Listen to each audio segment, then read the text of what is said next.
Hey everybody, I hope you all are doing well. We are on day 5 of Love Him Evermore. So tonight we are going to be going through His Heart Calls to My Heart. And so I feel like tonight is all about listening to what Jesus has to say. And it's that undeniable faith that we have to just pick up and follow Him. And so tonight, Father Joe really paints the picture of the beginning, the early days of him joining the priesthood, and this challenge that he is set out upon to make this pilgrimage on his own. And it's not really planned. It's, he doesn't get to stay in hotels, and he's on this journey. And so he really is walking by faith and being guided by Mary and Joseph and Jesus. And he's putting all of his eggs in the basket and saying, lead me. And so I think that's just such a beautiful testament to what Jesus calls us all to do. And that there are times where we may not know exactly why we are being called in this direction or why we need to go a certain route, but we need to put our faith in Jesus, that there is a plan and there is a reason behind taking that path. And I love how the example tonight that we go through is, Jesus is speaking to thousands, and everybody is tired, and the men have cleaned their nets. It's the end of the day, and Jesus goes out into the boats, and he tells them, follow me. And they go out there and cast your nets, cast them wide. And what happens? They catch so much fish. They didn't want to do it. They were tired. They were exhausted. They were ready to go home for the day. They were listening to him, but they were done. And they make this decision, and it is so fruitful with reward that he promised that this was going to be worthwhile without having to put all of this expectation to them, because as exhausted and worn down as everybody was from the day, you wanted to follow what Jesus was saying, what Jesus was doing. And in return, the nets were overflowing with the catch, and the boats were ready to sink because they were so abundantly full.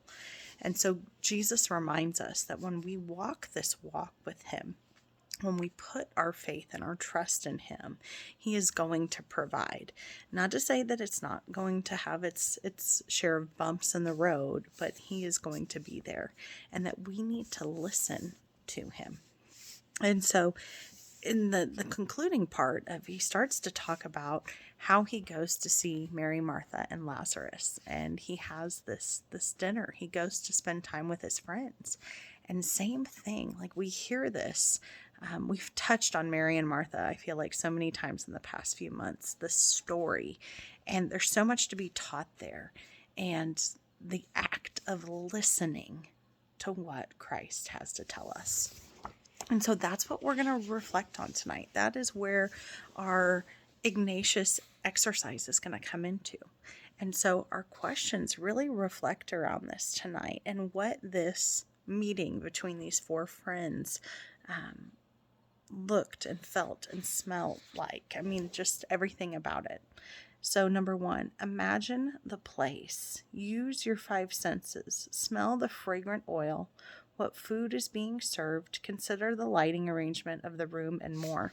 And this part makes me think of Martha, because Martha was busy serving. She was running around. She was trying to get the home ready. She knew Jesus was being there. She was working herself. So what did all that hard work, what did that look like for Martha? What did she do?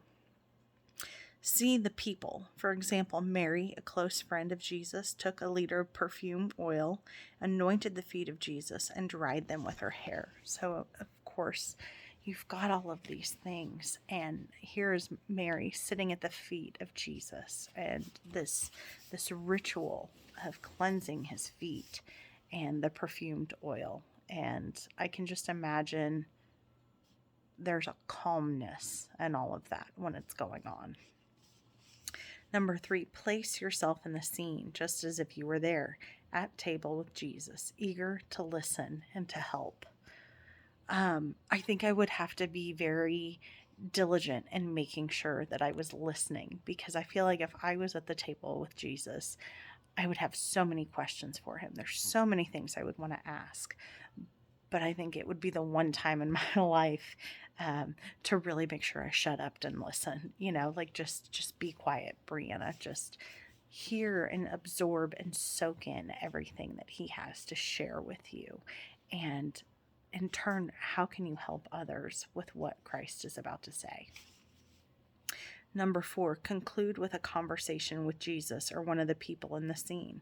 As one friend speaks to a friend or a servant to a leader, is there anything they want to say to you? Jot down a few key words and images.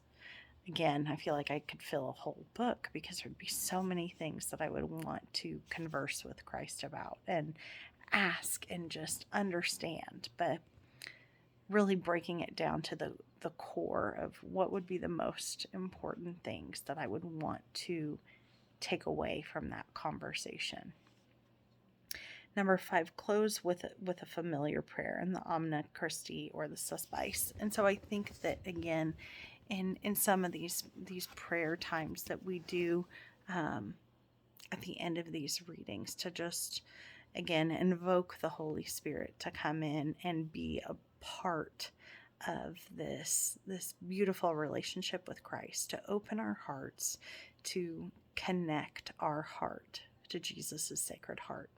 So thank you so much, guys. I hope you have a great day, and we'll be back for part 6 tomorrow.